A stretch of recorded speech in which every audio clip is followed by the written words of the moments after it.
예, 이번 시간에도 동영상 강의로 보강 수업을 또 대체하도록 하겠습니다. 물론 대면 강의로 보강 수업이 잡혀 있으니까 온라인 강의를 못 들은 경우에는 대면 보강 시간에 어, 참석하시면 됩니다. 이번 주 수업이 다 온라인 수업 보강으로 진행될 예정이고 어, 모두 다 대면 보강 시간도 제가 예약을 해놨기 때문에 참고하시면 됩니다. 공지사항을 꼭 보시기 바랍니다. 예, 오늘은 학습과 소비자 행동에 대해서 살펴보도록 하겠습니다. 이 학습은 이 소비자 행동하고 아주 밀접하게 관련성이 많이 있고요. 되게 중요한 그런 내용들이 많이 포함되어 있습니다. 우선 학습의 개념과 유형에 대해서 살펴보고 그 다음에 이제 고전적 조건 형성이라고 하는 것과 소비자 행동, 조작적 조건 형성이라는 것과 소비자 행동, 그 다음에 사회학습과 소비자 행동을 차례로 살펴보도록 하겠습니다. 고전적 조건화와 도구적 조건화, 관찰학습의 특성을 이해하는 게 필요하고요. 특히 이제 고전적 조건화와 도구적 조건화 모두 소거와 자극 일반화, 자극 변별에 대한 부분이 나오는데 특히 고전적 조건화에서 이 세 가지 현상에 대해서 이해할 필요가 있고요. 강화의 기능과 강화의 계획의 유형을 이해할 필요가 있고 학습 원리의 마케팅적 활용 방법에 대해서도 알아보도록 하겠습니다. 우선 첫 번째로 학습의 정의와 특성, 학습의 유형을 살펴보도록 하겠습니다. 학습이라는 것은 우리가 러닝이라고 하는 거예요. 그러니까 여러분들이 생각하고 있는 기본적인 학습이라는 건 뭐 스터디를 한다, 공부를 한다라고 생각하는 것과 많이 연관되겠지만 여기서의 학습은 러닝이라고 하고 이 러닝이라는 것은 기존에 있는 상태에서 어떤 새로운 상태로의 변화를 얘기하는 겁니다. 변화, 영속적인 변화. 그러니까 이거를 이제 그 학문적인 정의로 내려보면 환경에서 일어나는 사건들을 경험함으로써 일어나게 되는 사고와 행동의 영속적인 변화를 얘기하는 겁니다. 그러니까 학습이 되어졌다라고 하면 변화가 이루어졌다라고 보는 거죠. 소비자가 이제 새로운 정보를 접하게 되면 그 기본 신념을 정보에 맞추어 변경하고 적응시키는 과정이다라고 할 수 있어요. 그래서 학습은 또 계속 진행되는 과정이라고 할 수 있고 우리가 세상에 대해서 우리가 경험하는 것들은 계속 새로운 경험을 하잖아요. 그러면 우리의 지식도 끊임없이 변화한다라고 볼 수 있습니다. 이걸 도식화해 놓은 것이 바로 이 내용이에요. 새로운 자극에 노출을 되면 그것이 학습 과정을 거쳐서 행동의 변화, 변경을 일으키는 거죠. 그리고 그 변화된 상태가 또 피드백을 주게 되고요. 그래서 유사한 상황에 대해서는 또 우리가 이미 학습한 경험이 있기 때문에 그것과 비슷하게 생각을 하게 되는 그런 것들이 바로 학습이다라고 할 수 있습니다.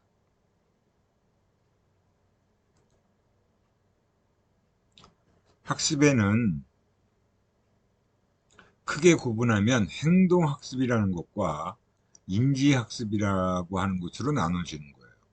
그래서 이 행동학습을 또 달리 얘기하면 연합학습이라고도 얘기를 합니다. 인지학습은 스스로 통찰력을 가지고 깨닫게 되는 게 인지학습이라고 하는 부분이고요. 그러니까 행동학습은 바로 인지적 노력 없이 행동이 발생하는 거예요. 그때 특정 자극과 연합된 단서를 통해서 반응이 유발되어진다라고 볼 수 있습니다. 인지적 학습이라는 것은 정보를 획득하고 처리해서 기존 지식과 통합하는 과정이 바로 인지적인 학습이에요. 그래서 우리가 이제 소위 말하는 모델링이라고 하는 관찰 학습, 여러분들이 흔히 들은 모방 학습이 이 관찰 학습에 해당된다라고 보고요. 잠재 학습, 통찰 학습이 있습니다. 그 행동적인 학습은 인간 스스로가 직접 경험을 통해서 학습을 하는 거예요. 그것이 이제 어떤 자극과 연합이 되어지면 또 어떤 자극과 강화가 이루어지게 되면 이제 학습이 발생한다라고 보는 거죠. 학습이 일어나게 됩니다. 반면에 인지적 학습은 그냥 관찰하고 따라하는 거예요. 모델링이라고 얘기를 하죠. 타인의 그 행동하는 것을 관찰하고 그 행동을 따라하게 되는. 그래서 우리가 TV에서 가끔 모방 범죄를 얘기하는 것도 인지적 학습에 해당되는 거고 모델링에 해당된다라고 볼 수 있습니다. 그래서 이제 첫 번째 그 학습 원리에 해당되는 고전적 조건화와 소비자 행동에 대해서 살펴보도록 하겠습니다. 고전적 조건화의 개념과 특징을 살펴보고 그것이 이제 마케팅에 어떻게 적용되느냐를 살펴보는 건데요. 고전적 조건 형성은 우리 학습 심리학에서 다루는 내용인데 이 학습의 가장 기본적이고 중요한 원리라고 볼 수 있습니다. 이 고전적 조건화와 관련해서는 여러분들이 잘 아는 대부분 다 들어보셨을 거예요. 파블로프라는 학자가 발견한 현상입니다. 이게 고전적 조건 형성이라는 그 실험을 통해서 발견한 현상인데 원래는 이 학습 현상을 발견하려고 실험을 한 게 아니고 그 생리학적인 의학적인 현상을 알아내려고 실험을 한 거예요. 개 실험으로 유명하지요. 그래서 개를 묶어두고 그 개가 고기 덩어리라는 걸 보게 되면 그 고기 덩어리를 보고 침을 흘리는 그 반응을 알아보려고 실험 장치를 만들어서 실험을 시행해서 실험하는 과정 속에서 이 학습 원리가 발견되게 된 겁니다. 우리 교재에도 보면 98페이지에 고전적 조건 형성의 과정이라고 하는 그 그림이 있어요. 거기서 보면 이제 무조건 자극에 대해서 무조건 반응을 보이죠. 그 무조건 자극이 바로 침을 얘기하는 거예요.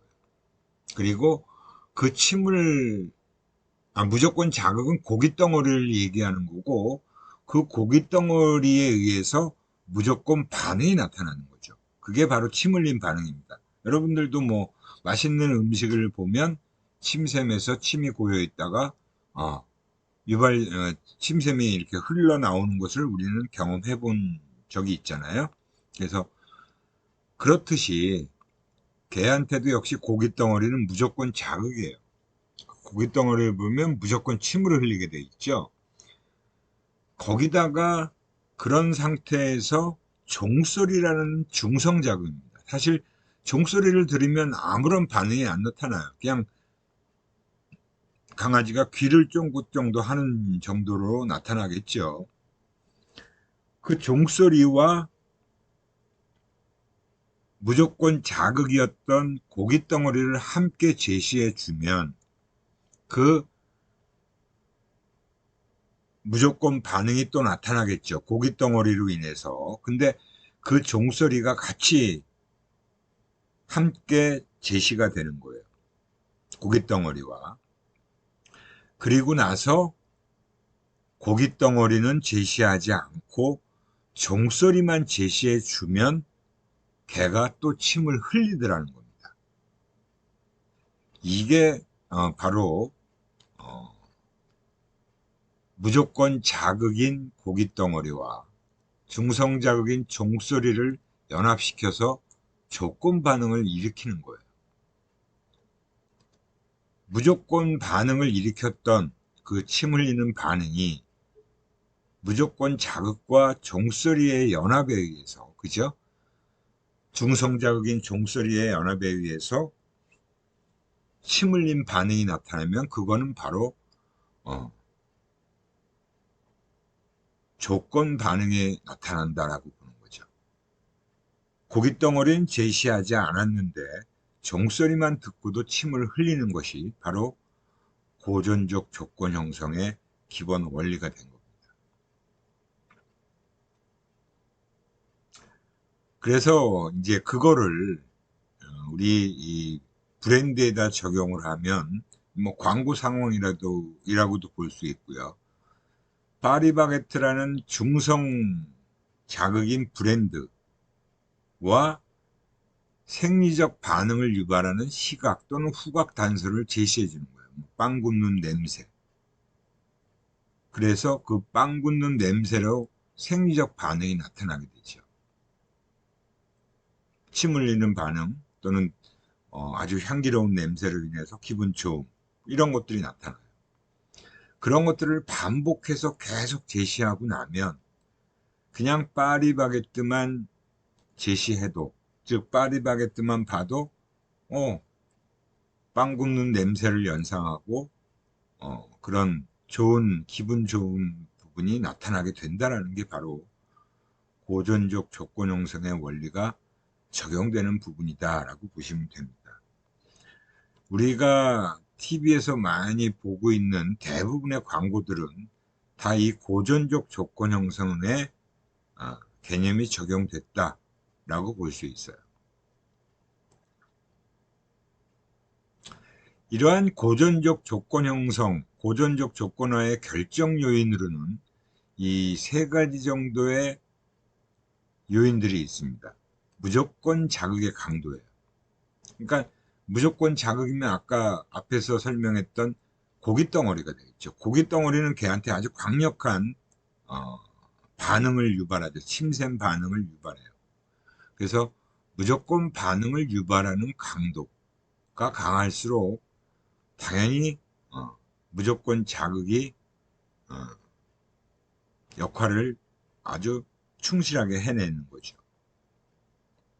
반복 횟수, 적절한 반복 경험이 일어나야지 연합이 형성된다는 겁니다. 그러니까 고깃덩어리와 종소리, 그 두 가지의 연합이 계속 반복돼서 침 흘림 반응을 일으키는 것이 계속 반복적으로 이루어져야 된다는 거죠. 그리고 나면 나중에 종소리만 들어도 걔가 침을 흘리게 되는 거죠. 그 다음에 여기서 또 마지막으로 나오는 조건 자극과 무조건 자극의 제시 순서는 조건 자극이 먼저 나와야 돼요. 즉, 그 브랜드가 먼저 나와야 되는 겁니다. 브랜드가 먼저 나오고 그 다음에 무조건 자극이 제시가 돼야 돼요. 우리 소비자들에게 좋은 반응을 일으키는 무조건 자극. 그게 이제 뭐 광고에서는 모델이 됐건, 뭐 그다음에 배경 음악이 됐건 그런 것들이 먼저 뒤이어서 나와야 된다는 거죠. 그것들이 짝지어져서 브랜드만 보면 바로 소비자들이 좋은 반응을 일으키게 되는 겁니다. 그래서 이제 동물의 자극 강도가 강하다. 또 넘어갔네. 동물의 자극 강도가 강하다라는 거. 그 다음에 반복 횟수가 일정 정도 증가할수록, 그렇죠? 반복이 자주 되면 될수록 효과적이다라고 볼 수 있죠. 그래서 광고도 계속 반복해서 제시하는 거예요. 여러 번 노출되면 그만큼 효과가 나타나는 거고요. 조건 자극을 제시한 후에 무조건 자극의 제시가 효과적이다라고 볼 수 있어요. 그러니까 브랜드가 먼저 나와야 돼요. 그 브랜드가 나오지 않고 무조건 자극이 막 제시된 뒤에 나중에 끝에 가서 브랜드가 제시되면 연합이 이루어지지 않습니다. 효과가 나타나지 않아요. 그게 아주 유의해야 될 결정 요인이다라고 볼 수 있습니다. 이런 현상이 바로 고전적 조건화라고 하는 학습 이론이에요. 학습 심리학에서 이 고전적 조건 형성과 관련된 내용은 굉장히 중요하게 다루고 있죠. 그러면서 이제 이 고전적 조건화에서 또 몇 가지 우리가 꼭 알고 있어야 될 현상이 있습니다. 우선 그 첫 번째가 소고라는 현상인데요. 소고는 뭐냐 하면 그런 조건 자극과 무조건 자극 간의 연합으로 형성된 조건 반응이 더 이상 나타나지 않게 되는 현상이에요. 그게 무슨 얘기냐면 고깃덩어리와 종소리를 반복해서 짝지어서 반복하면 침 흘림 반응이 나타나고 종소리만 들어도 침 흘림 반응이 나타나잖아요. 근데 어느 순간에 종소리만 계속 울리고 있으면 개가 침을 뚝 끊쳐요. 그게 바로 더 이상 고깃덩어리와 종소리가 연합 관계가 형성되지 않았다는 거예요. 깨어지는 거죠. 그 연합 관계가 깨어질 때 소고가 일어나는 거예요. 그러니까 종소리하고 고깃덩어리가 항상 같이 나왔잖아요. 앞에서 반복 그 제시할 때. 근데 종소리만 울릴 때도 걔가 처음에는 좀 침을 흘렸어요. 근데 차츰차츰 종소리만 울려지면 침 흘리는 반응이 침 흘림이 약해져요. 그러다가 종소리만 울려주니까 더 이상 침을 안 흘려요. 그 얘기는 뭐예요? 걔가 고기 덩어리가 안 나와? 이거 내가 속았네 라고 하는 반응을 보이는 거죠. 그래서 우리가 광고도 어느 순간에 갑자기 광고가 중단되면 그런 연합관계가 형성되어진 연합관계가 깨질 가능성이 분명히 존재한다는 겁니다. 원래 형성된 조건 자극에 대한 조건 반응이 약해지거나 사라지는 게 바로 소고 현상을 얘기하는 거예요.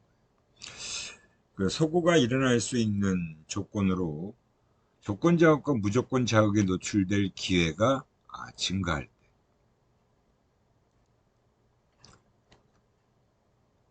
그리고 반복 횟수가 줄어들 때,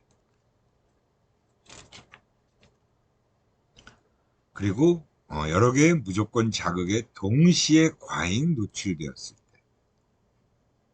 그러니까 사실 소고라는 거는 어떻게 보면 각각 노출되는 기회가 증가하면 소고가 발생할 수밖에 없어요.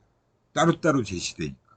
그죠? 연합이 되어서 제시되는 게 아니고 그냥 고기는 고기대로, 종소리는 종소리대로 그런 것들이 따로 자꾸 노출되면 더 이상 침 흘림 반응이 안 나타난다는 거예요.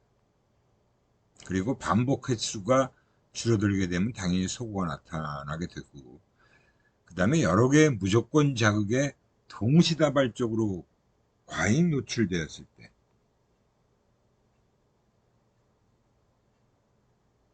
그러니까 광고에 유명 연예인이 모델이 여러 명이 등장하는 경우죠.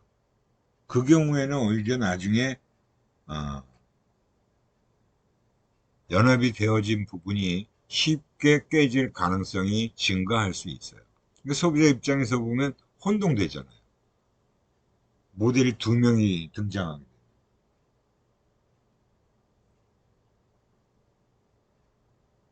그래서 이 고전적 조건 형성에서 이 소고 현상은 굉장히 의미 있는 중요한 개념이다라고 할 수 있습니다. 그 다음에 이제 자극 일반화는 여러분들이 아마 속담에서 이 자극 일반화하고 아주 자극 일반화를 잘 나타내는 속담이 있어요. 뭐 연상이 되어지는 분도 있을 거고 뭐지라고 하는 분도 있을 것 같은데 잘 생각해 보시면 아마 아실 수 있는 거예요. 우리 속담에 자라보고 놀란 가슴 소뚜껑 보고도 놀란다라는 속담이 있죠. 자라보고 놀랐는데 그 자라보고 놀라는 거는 우리가 이미 형성 학습이 되어진 거잖아요. 근데 소뚜껑 보고도 놀란다. 즉 자라의 등과 소뚜껑의 등이 유사하잖아요. 그래서 유사한 새로운 자극을 접했을 때 이 조건 반응과 유사한 반응이 유발되는 현상이 바로 자극 일반화예요.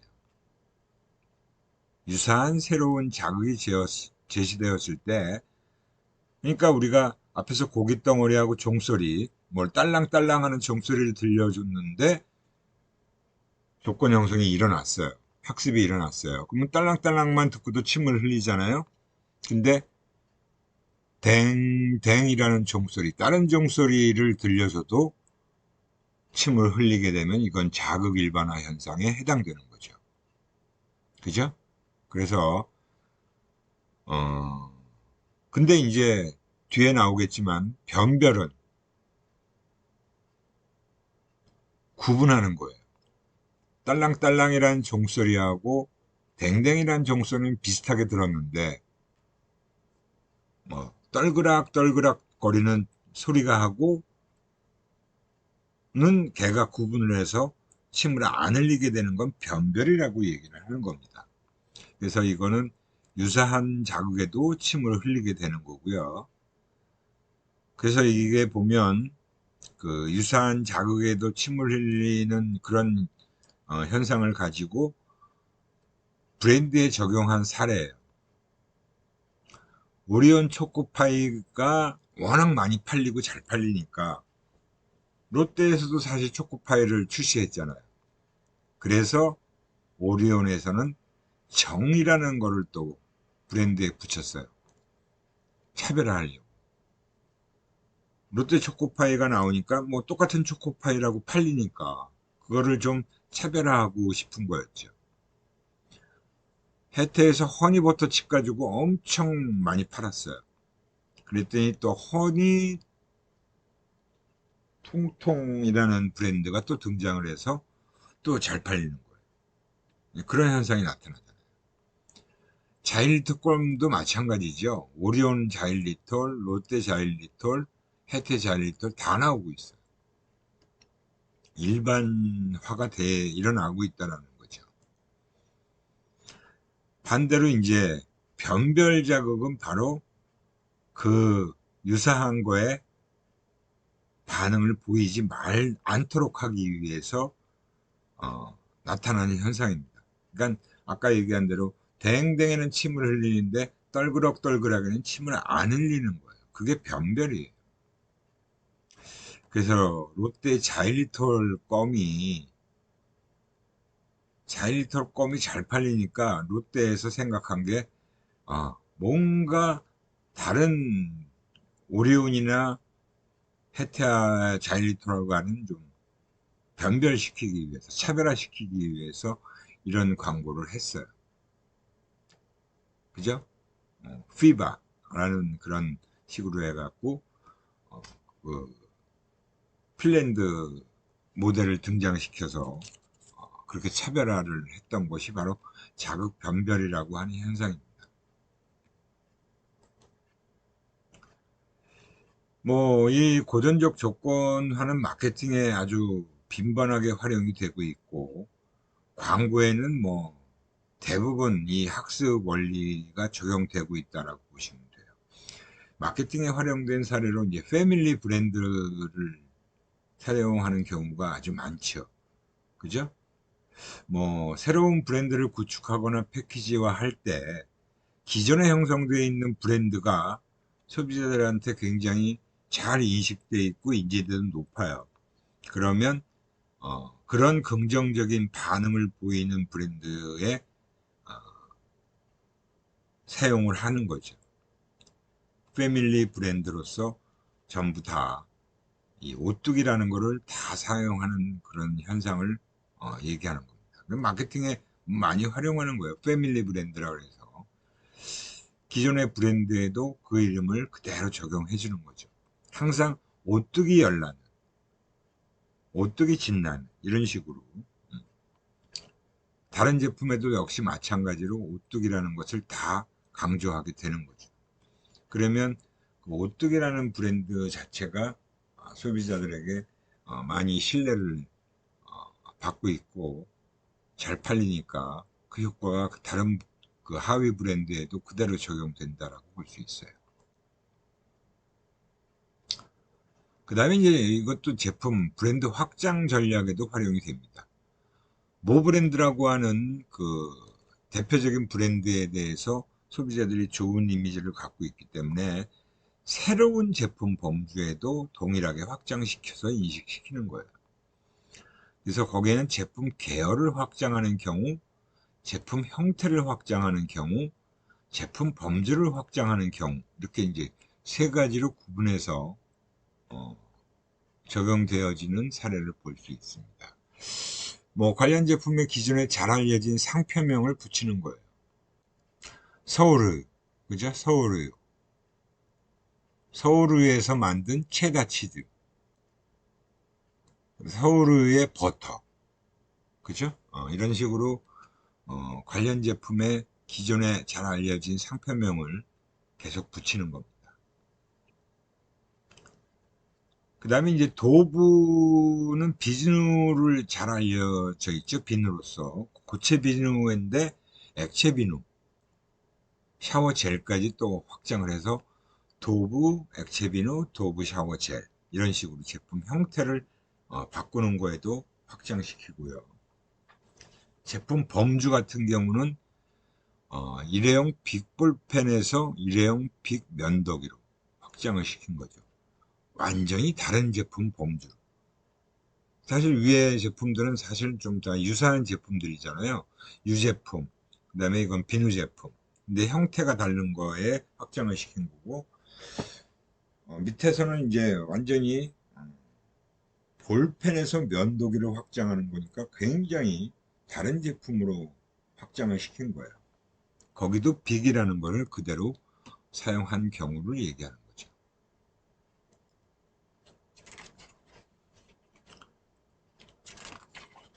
그 다음에 이제 브랜드 라이센싱이라는 것은 사용 허가를 얘기하는 거죠. 그래서 이 브랜드 라이센싱 같은 경우가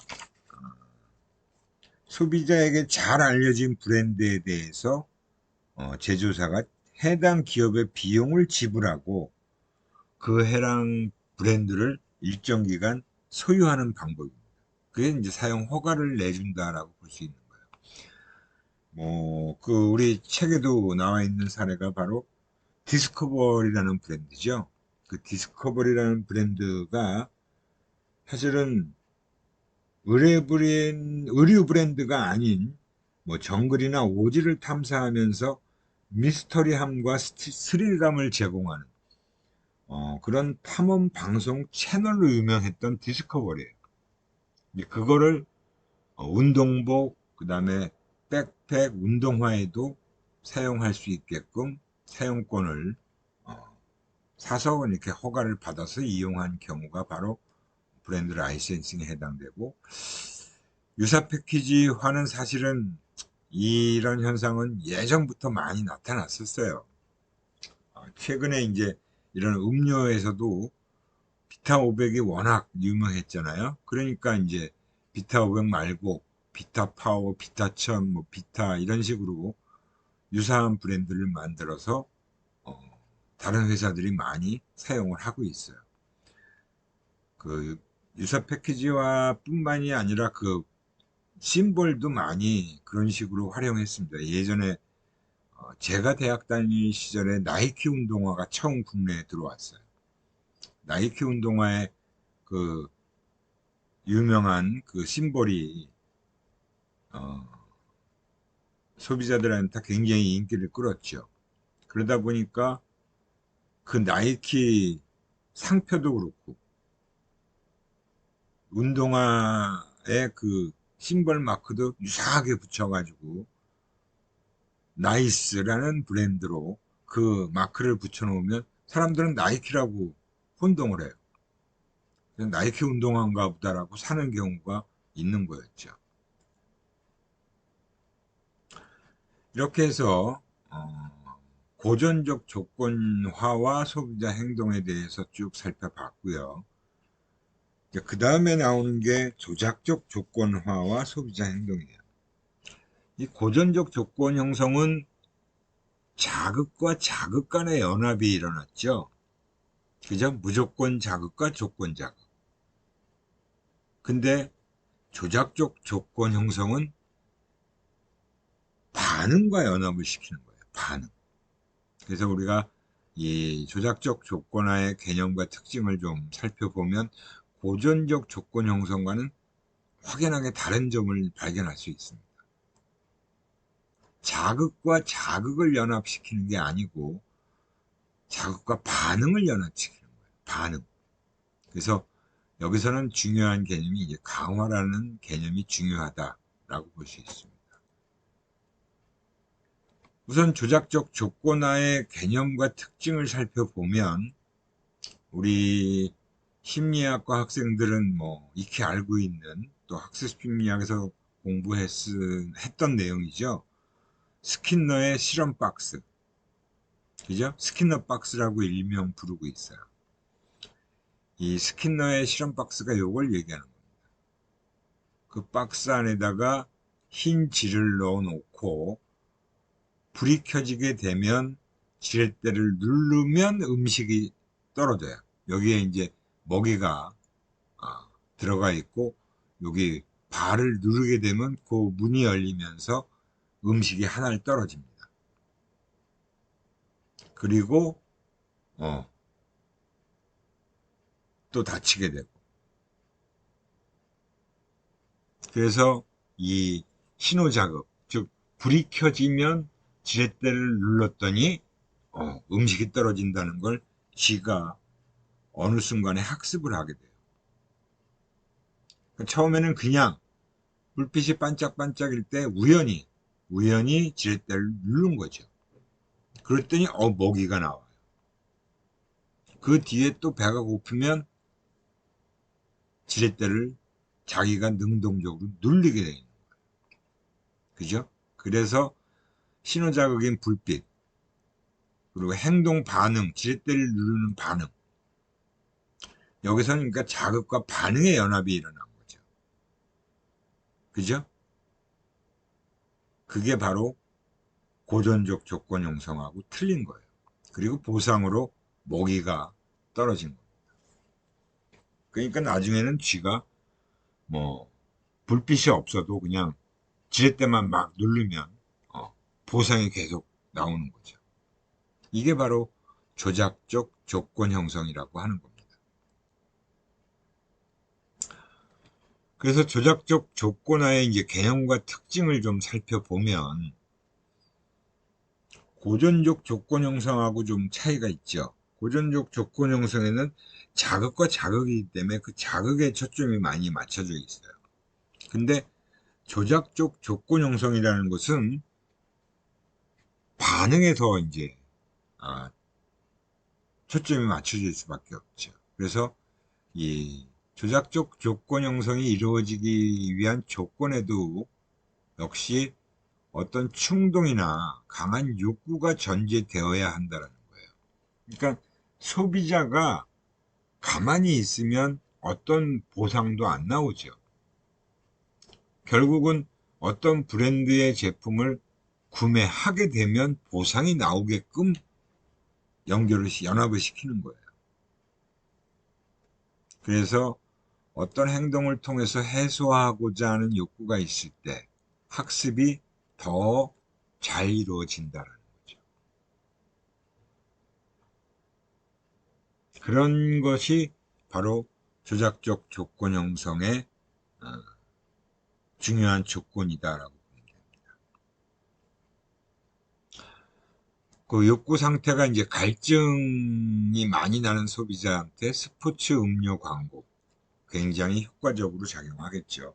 막 목이 마른데 그 갈증을 느끼는 사람이 그 스포츠 음료를 마시고 갈증 해소를 하는 장면을 보여주는 거죠. 그죠? 그리고 이제 두 번째 단서가 행동에 대한 신호로서 작용할 단서가 필요하다. 그러니까 소비자에게 행동을 일으킬 만한 단서가 필요하다는 거예요. 뭐 여기 그 우리 교재에도 나와 있는 그림을 보면 교재에는 그림이 이 그림이 안 나왔네. 교재에는 없는 그림을 제시해 놓은 거죠. 우리 교재에는 다른 내용이 나와 있어요. 다른 그림이 나와 있어요. 그래서 그 행동한 신호로서 이제 작용할 단서, 즉, 밤 시간에 어두운데 편의점 간판을 보면, 뭔가 내가 필요한 게 막 떠오르고, 잠깐 세워서 편의점 들어가서 뭐 커피도 사고, 담배 피는 사람이라면 뭐 담배가 떨어져 담배도 구매하고, 뭐 간단하게 먹을 과자 같은 것도 사잖아요. 그게 바로 편의점 간판이 바로 그런 역할을 하는 거죠. 그죠? 밤중에 특히 더 잘 보여요. 낮에는 잘 안 보여요. 그런 것들이 바로 이제 광고일 수도 있고 간판일 수도 있고 여러분들이 매장 같은 데 가면 특히 이제 대형 매장에 가면 그 계산대 근처에 있는 POP물 또 편의점에 가도 POP물 같은 것들이 있죠. 그게 바로 이제 POP 구매 시점 광고물 POP물이라고 하는 거예요. 그 다음에 이제 뭐 소비자들 입장에서 보면 제품 포장도 단서 역할을 하는 거죠. 그 포장을 보고 한번 만져보고 물건을 들어보고 이거 사볼까라는 생각을 갖게 되니까요. 그게 단서의 역할을 한다라고 본 겁니다. 그래서 이제 이 조작적 정권 형성에서 아주 중요한 그 개념이 또 하나 등장합니다.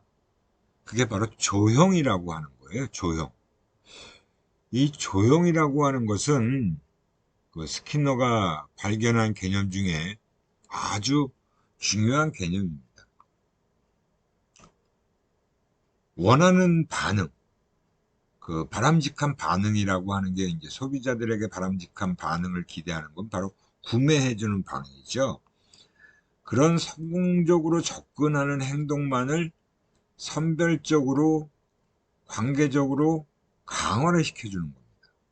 그래서 근데 그거를 한꺼번에 그런 행동을 하게끔 하는 게 아니라 단계를 거쳐서 한 행동을 하면 보상, 또 그 다음 행동을 하면 보상, 또 그 다음 행동을 하면 보상해서 최종적으로는 목표 행동을 완성시키는 방법이에요. 이거는 여러분들이 이제 잘 알고 있는 뭐 강아지 훈련시킬 때 하는 방법, 또 돌고래 쇼 하는 그 동물원에 있는 사육사가 돌고래를 훈련시킬 때 사용하는 방법. 점프하고 나면 생선 한 마리 던져주잖아요. 그죠? 강아지도 요새 이제 뭐 TV에 보면 그 강아지 관련된 그 반려견 관련된 프로그램이 꽤 많죠. 거기서도 보면 그 유명해진 그 강형욱이라는 사육사가 훈련사가 그 강아지를 훈련시킬 때 보면 무슨 행동을 하나 하고 나면 그 사료를 줘요. 간식을 주고. 그죠? 그리고 그 다음 행동을 또 하게 되면 또 줘요. 그리고 궁극적으로 최종 행동을 하면 더 큰 보상을 주는 거죠. 그렇게 해서 최종적으로 바라는 행동을 하게끔 만드는 게 바로 조형이라고 하는 겁니다. 그래서 이 조형이라고 하는 것은 굉장히 우리 인간들도 마찬가지고 동물들에게도 적용되는데 많이 적용되죠. 우리 소비자들도 그런 거에 또 학습을 자꾸 하게 돼요. 여기서 이제 손실 제품, 로스 리더라고 하는 거죠. 상당히 할인된 가격의 인기 제품으로 손해를 보면서도 손님을 끌기 위해서 제공되는 특매품이에요. 이런 게 이게 한마디로 이제 미끼 상품이죠. 미끼 상품. 미끼 제품이에요.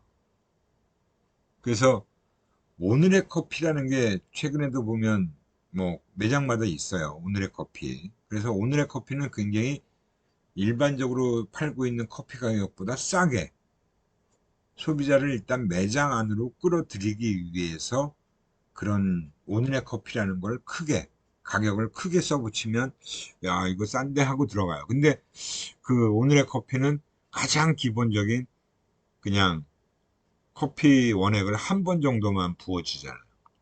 그러니까 좀 묽어요. 뭐 소비자 입장에서 보면 오늘의 커피를 마시는 게 사실은 가격은 싸지만 커피 맛을 제대로 못 보거나 좀 흡족하지 않을 수도 있는 거죠. 그래서 다른 거를 주문할 수도 있게 되는 거예요.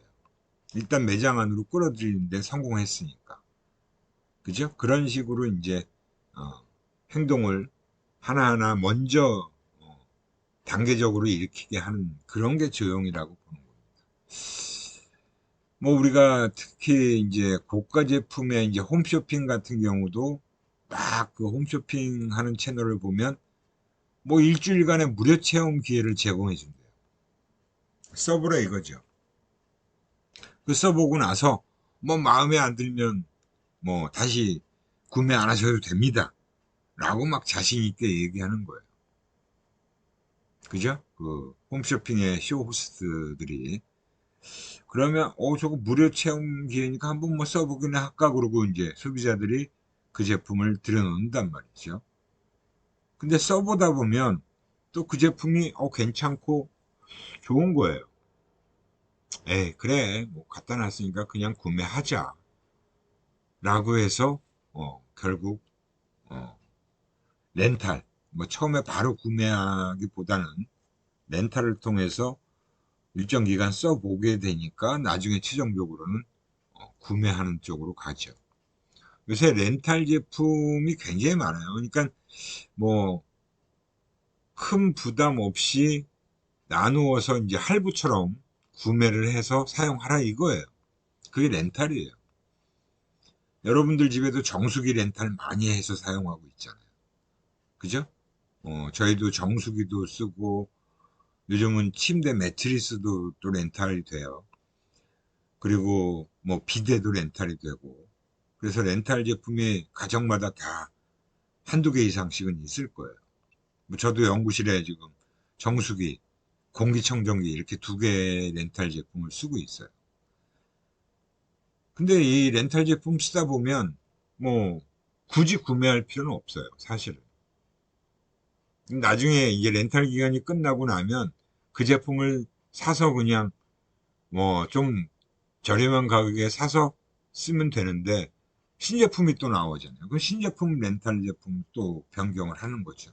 그런 식으로 하기 때문에 아무튼 요새 렌탈은 굉장히 우리 어, 대중들한테 일반화되어 있다라고 볼 수 있습니다. 그 다음에 이제 강화라는 개념이 나오는데요. 이 조작적 조건 형성의 원리 중에 강화라는 게 가장 핵심 요인이에요. 강화. 강화라는 건 우리가 흔히 알고 있기로는 뭐 긍정적 강화는 보상을 얘기하는 거고요. 부정적 강화도 있을 수 있어요. 그건 이제 처벌을 얘기하는 거예요. 그래서 강화라는 건 특정 반응의 결과로 원하는 보상을 얻게 되면 보상 직전에 수행한 반응의 수행 확률이 커지는 현상이 바로 강화라는 겁니다. 그래서 학습을 통해서 기업이 원하는 반응은 뭐예요? 구매죠. 그 구매를 시키기 위해서 소비자가 얻는 보상을 강화 도구로 사용하는 게 바로 강화라고 하는 겁니다. 그리고 이 강화라는 게 어, 마케팅에 굉장히 많이 활용되고 있어요.